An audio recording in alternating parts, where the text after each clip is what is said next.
warahmatullahi wabarakatuh. Salam sejahtera untuk kita semua. Kabarnya. Jadi ceritanya Kita lagi kolaps bareng nih, berbagi cerita tentang Betul. horor gitu. Ah.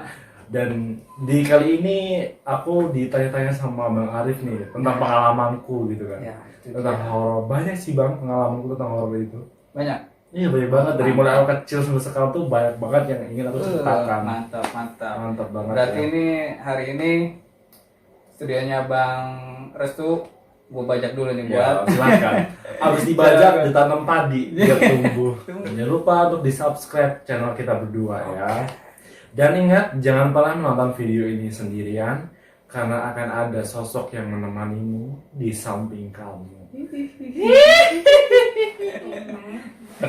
Oke, Bang Restu Fauzi. Ini mau cerita apa aja nih kali ini?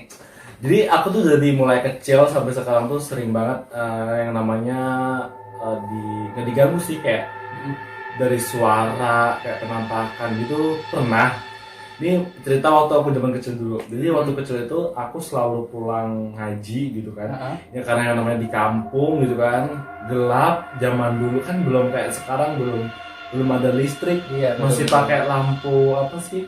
Lentera gitulah ya. Oh, Petromax gitu Ya, ya? Petromax gitu. Petromax itu udah kayak terang gitu kan. Terang, Bukan tuh kayak dari minyak tanah gitu loh. Oh, itu apa lampu tempel kayak gitu Iya, ya? masih kayak gitu. Jadi pulang ngaji, maghrib, hujan gitu kan. Aku tuh ada 6 orang. Mm-mm. Nah, pulang ngaji itu sekitar jam 8 malaman gitu kan. Kan gelap banget, nggak ada pencahayaan sama sekali. Hujan, aku ditinggal sama teman-teman aku. Aku nangis di sepanjang jalan. Aku ditinggal sama teman-teman aku, oke? Karena aku kebelet banget tuh kamar mandi. Akhirnya aku lagi cuci muka kamar mandi kan. Waktu itu aku naik sepeda kan, sepedanya nggak aku masukin ke rumah. Kayak ada suara sini, cebok gitu. Itu serius? Serius, Bil? Kan kalau di kamu itu kamar mandi di luar ya. Iya, di luar. betul. Aku semakin gini, dia semakin keras. Cebok, gitu gue lari. Terus orang tua kenapa? Itu ada suara cebok-cebok gitu. Itu bener-bener Benar-benar nggak ada yang lain lagi ngisengin temen lo atau gimana gitu? gak ada kan, Nggak itu memang malam kan, gak mungkin kalau teman gue di situ. Itu kayak cebok gitu. Nah terus siangnya itu, karena itu memang almarhum kakek aku baru aja meninggal. Jadi siang-siang ini lucu lagi ya, serem lagi siang, pasti siang. Itu kayak ada tangan ngambil bak mandi, ada di atap kamar mandi itu ada atapnya tuh kan. Kayak ada tangan ngambil bak gitu. Nah pas aku masuk, aku tuh nungguin, katanya mau gini, kamu ngapain, itu di dalam masih ada orang mandi gitu. Tapi aku tungguin lama banget gak keluar. Pas aku masuk gak ada orang sama sekali. Oh jadi lu itu Tangannya ngeliat doang tangan. segini ya. Tangannya doang, itu sore-sore deh. Tapi pas lu masuk ke orang nggak ada. Aku tungguin, aku pikir itu ada orang mandi dan Tapi ternyata nggak bunyi ada. apa? Tapi nggak ada suara air sih, Nggak atau ada. mungkin nggak ada orang. Pas aku masuk, lah nggak ada orang, gimana gitu. Itu kayak gitu tuh. Baru masih kecil, aku belum ngerasain hal yang takut banget gitu. Itu di mana itu? Itu di kampung waktu itu. Di Lampung waktu Oh, di itu. Lampung. Tahun 2000 berapa ya? 2001 atau 2002 gitu. Dan itu setelah aku tuh ngerasa kayak setelah kakek aku meninggal tuh banyak sekali kejadian-kejadian yang membuat aku tuh kayak pernah kayak datengin kakek aku. Dia tuh datang seolah tuh kayak mimpi, kayak kenyataan gitu. Terus tuh kamu tuh harus kayak gini, nasehatin aku, misalnya aku berbuat nakal gitu. Dia nasehatin datang ke aku gitu. Sampai aku tuh kayak kebangun, orang itu keluar rumah, pas sadar, ini beneran di sini nih, di luar ngapain gitu. Oh, jadi Itu kayak dituntun buat keluar rumah gitu, diajak gitu. Dan pas aku sadar, nggak ada di kamar gitu. posisi tidur. Pas bangun kok nggak di kamar gitu. Dan apalagi kan kalau zaman dulu belum ada listrik, gelap, takut gitu. Itu masa kecil. Itu nggak ditampakin sosok yang bener-bener apa namanya realnya si Miss itulah, Miss Indonesia atau Miss apa gitu, enggak. Nah setelah itu aku masuk ke ini masih ngaji juga. kan Haji itu selalu ngelewatin kayak pohon bambu yang pohon bambu yang gede-gede tinggi-tinggi banget itu. Selalu tuh, iya ya ampun, aku masih merinding banget sampai sekarang. Di depan sekolah SD aku masih ingat banget kayak ada bentuk sosok tinggi besar, matanya tuh merah. Itu ngelihat Itu kayak Mister Gendu. Tau gak Mister Gendu? wow. Iya, Mister Gendu itu kayak tapi tuh aku tuh sama Bude yang waktu itu jualan kalau di tempat itu ada orang hajatan selalu ada orang jualan kacang atau apa. Tapi anehnya Bude itu malah nyamperin. Terus Bude itu ada itu loh, kok nggak takut gitu kan. Aku malah diajak sini itu. Nah, terus kayak Bude itu malah natap dia, katanya kalau orang jualan gitu ketemu sama yang malu-malu kayak gitu, jualannya laris. Katanya kayak gitu, ternyata belum laris gitu. Oh jadi sebenarnya saudara lu itu ngeliat juga? Iya. Tapi memang sengaja disamperin? Iya, disamperin. Tapi kok nggak takut gitu. Ternyata memang dia malah lebih senang.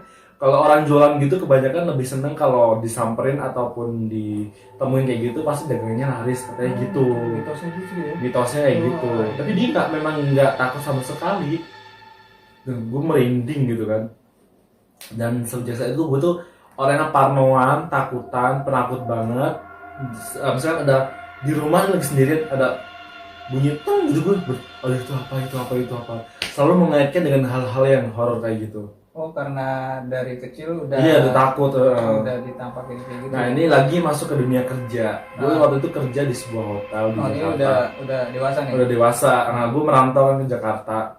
Gue tuh ngekos sendirian gitu kan. Kalau gue sendiri, ya ampun, ini gue sendirian, takut gak sih?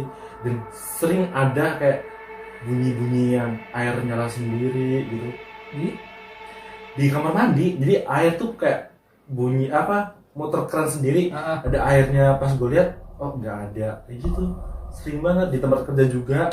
Malah teman gue gini, kita lagi di hotel kan ada beberapa banyak kamar gitu kan. Kalau udah malam kan bener-bener sepi. Dia ngomong gini, gue nggak takut saya main nama gitu-gituan, malah tunjukin diri lo. Dia nantangin, diketawain lah sama anak kecil. Hehehe, dia langsung lari. Dia nantangin terus bilang, lo kalau misalkan memang lo takut, lo nggak usah deh nantangin kayak gitu kan. Sama aja lo ngundang dia buat nyelakain kita. Atau kalau dia beneran baik atau jahat gitu gimana kan?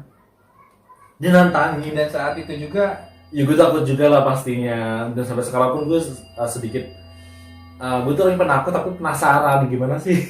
Nggak, tapi dia tuh kan nantangin. Dan pada saat itu juga langsung muncul. So baru suara. Iya, maksudnya langsung ditampakin. Nah, tampak baru itu. Keesokan harinya, kebetulan pas malam Jumat, di perbatasan antara kamar A sama kamar B pasti kan udah tembok gitu kan. Di situ pas gue liat mau nganterin tamu, setelah tamu itu masuk ke kamarnya, gue tuh ngeliat kayak ada kepala nongol gini. Kepala nongol, tapi karena di lorong hotel itu kan gelap ya, nggak kelihatan banget bentuk wajahnya, dan itu bener-bener nongol gini. Gitu. Gue samperin lah, gue pikir itu temen gue, lo ngapain di situ?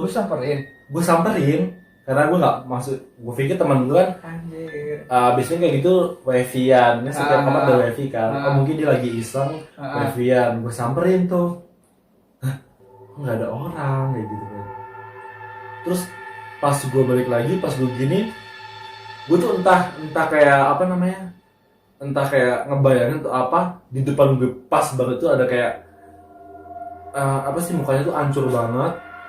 Serius? Mukanya hancur, terus nggak kelihatan, terus gue kayak mau pingsan gitu. Gue merem aja, astagfirullahaladzim, gue baca doa apa yang gue bisa, akhirnya dia hilang gitu. Jadi setelah lu ngeliat tadi yang kepala nongol gini, gue samperin itu nggak ada. Pas gue puter balik, gitu. Gue merinding banget di tempat itu. Coba kalau kalian ngerasain kayak gitu, pingsan dah lo. Itu sih ya ampun. Dan sampai sekarang gue kalau lagi merinding banget, merinding banget gitu ya, gue takut banget. Nah sampai gue kan di tempat sekarang ini, dulu gue baru bulan Juli di sini. Tadinya gue di RT sebelah situ, di situ ada, gue dulu ngontrak satu rumah. di situ lebih serem lagi. Setiap jam 12 malam itu kayak ada orang ketok-ketok tapi nggak ada orang. Kan gue dulu ngontrak satu rumah dan di rumah itu ada gerbang gitu. Kalau ada orang mau masuk kan pasti kan Gerbang. kayak bunyi gitu kan. Itu nggak bunyi, tiba-tiba kayak tok tok tok gitu bunyi. Jadi gerbangnya nggak ada suara gerbang buka, Nggak ada. buka gerbang, tapi ada yang ngetok. Jam 12 malam. Terus gue buka nggak ada orang gitu. Anjir. Itu waktu itu gue ngontrak sama adik gue cewek. Gue kalau lagi takut gue tidurnya sama dia. Padahal kita kalau tidur di kamar yang terpisah. Tapi semenjak gue takut gue tidur sama dia gitu. Dan sering kali kan 2 lantai tapi lantai itu kayak cuma balkon gitu.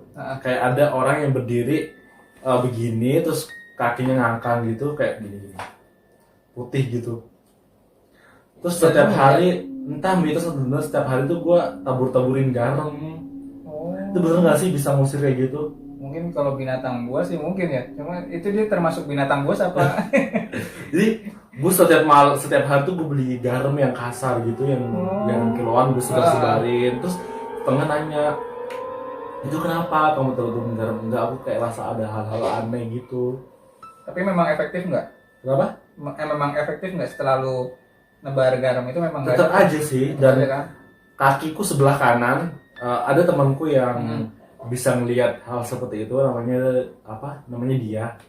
Dia bilang kakiku ini diikutin sama 3 orang anak kecil. Tapi 3 orang anak kecil itu baik sih, katanya dia suka sama aku kan aku tuh punya anak kecil katanya. Di kaki tanganku ini sampai sekarang sih udah jarang sih. Jadi suka berat gitu. Padahal ada yang ngikutin. Tapi mereka tuh suka sama gua gitu karena gua penyuka anak kecil. Nggak ganggu, cuma Nggak karena memang ganggu. pengen ikut terus. Pengen ngikut.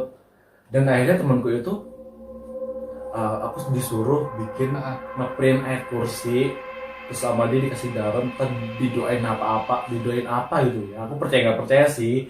Akhirnya sama dia ditaruh di pintu yang atas itu, di atas sama dia ditaruhin. Dan alhamdulillah itu jarang gangguan seperti itu, cuma kaki yang berat itu masih. Dan selama aku ngontrak di situ orang meninggal itu 3 bulan berturut-turut ada. Jadi sampai adik aku aja kalau aku belum pulang kerja dia nggak berani yang namanya tidur duluan. Selalu nungguin tempat tetangga. Oh gitu, nggak berani pulang ke rumah? Nggak berani. Bayangin aja satu rumah dengan yang gede banget kayak gitu. Itu alasan kenapa aku juga pindah ke sini. Ngeri gitu. Terus adik juga nggak tinggal di situ gitu? Karena adik kan lagi pandemi kayak gini, kerjanya ditutup sementara di pulang kampung gitu. Seremnya kayak gitu. Dan di kerjaanku yang hotel itu sering banget yang namanya kesurupan. Pasti kebanyakan sih cewek sih. Cewek selalu seperti ini. Oh yang kesurupan cewek. Jadi ceritanya tuh kayak cewek yang lagi patah hati ditinggal sama kasihnya. Seperti ini. Aku nggak mau ditinggal sendirian. Aku pengen ikut dia. Gitu deh. Sering banget kesurupan. Oh kesurupannya kayak gitu? Dia kayak patah hati gitu sih kayaknya. Kayak kalau aku selalu mengait-ngaitkan hal-hal yang serem gitu, aku selalu kepikiran, ya Allah jauhkanlah dari godaan-godaan seperti itu gitu kan. Dan aku tuh orangnya penakut, tapi penasaran gitu. Aku lebih suka nonton film horor, gitu, ada film-film romantis gitu. Tapi kalau memang di dunia takut gitu. Real ada tetap takut. Iya takut. Tapi kalau untuk film-film tetap tertarik ya? Iya tertarik, iya. Apalagi Pengabdi Setan, aku suka banget nonton Pengabdi Setan gitu. Filmnya Pengabdi Setan itu memang bagus banget sih. Itu cerita-cerita yang benar-benar membuat aku tuh kayak deg-degan banget, sampai takut ke kamar mandi pun takut gitu, minta temenin karena itu.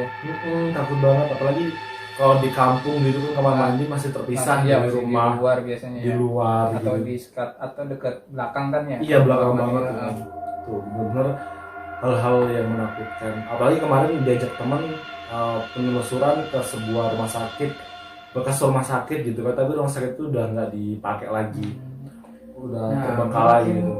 Nextnya bisa kali ini kita collab lagi untuk Gue sih it's okay aja, gue takut nanti pas kalau gue kesurupan siapa yang nyembuhin gitu. Kayaknya Jangan ya. kayaknya nanti setannya yang malah kesurupan sama. Gue sebenarnya pengen setiap malam Jumat gue selalu nonton konten yang tentang penelusuran gitu. Dan setiap ada yang Miss Kunti atau Mr. Gondo itu nongol, gue klik dulu melihat seperti apa sih bentuknya. Justru malah penasaran. Iya. sebenarnya. Tapi kalau langsung kita yang langsung penelusuran, gue tuh takut gitu. Sering banyak ada yang ngajakin teman-teman gue tuh, ayo kita ke rumah sakit ini atau kita ke kebun ini. Apalagi di sini kan dekat banget sama yang kawasan. Terus sebenarnya banyak banget itu kalau mau. Oh, gitu. Iya. Boleh lah Kak, nanti kita collab ke sana kali. Soalnya kalau gue sendiri sih memang pengen penelusuran kayak gitu, cuma kan butuh tim ya biasanya kan. Iya, beberapa orang, jadi beberapa orang. kameramen, terus orang yang memiliki kekuatan supernatural. Nah. Kalau kita kenapa-napa, misalnya kita kemasukan Iya sih. gitu kan. Kalau kenapa-kenapa paling nggak ada tim yang buat bantu kita kan gitu di sana. Iya, Ya, boleh lah kita kapan-kapan. iya kapan-kapan ya. Buat kalian kalau mau ikutan silakan juga datang. Asal kalian berani aja gitu. Dan tapi sekarang gue berpikir kayak gini sih. Dunia mereka, dunia Iya, kita, dunia betul. mereka. Dan karena Tuhan Allah itu menyediakan jin, setan, dan manusia gitu Betul, kan. betul.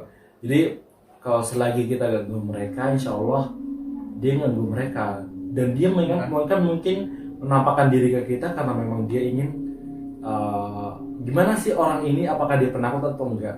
Eksistensi dia. Iya betul.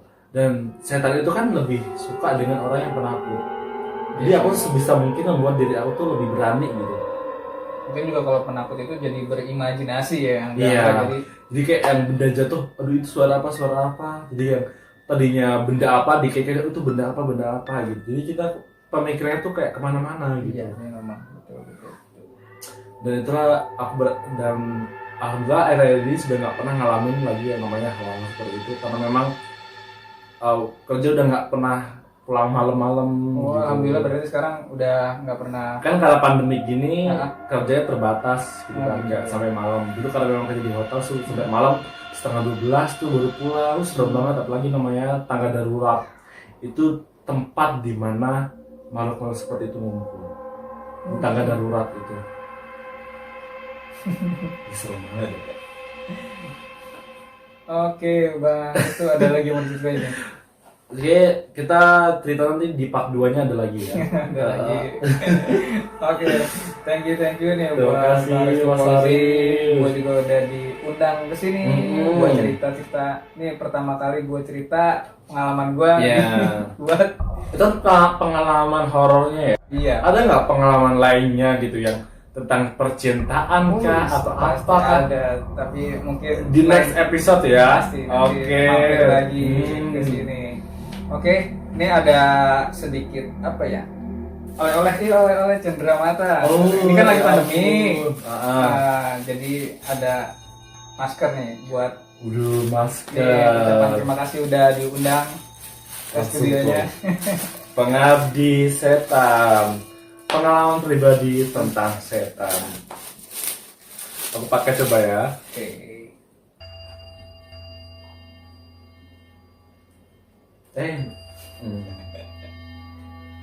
Nah, udah pas ya. Oke, mantap. Oke, terima kasih Mas Oke, Ari. terima kasih juga buat Bang Rizky Fauzi, sukses buat Iya, channelnya. amin. Jangan lupa like, share, dan subscribe channel kita berdua. Oke. Thank you buat semuanya. Assalamualaikum Warahmatullahi wabarakatuh. Bye.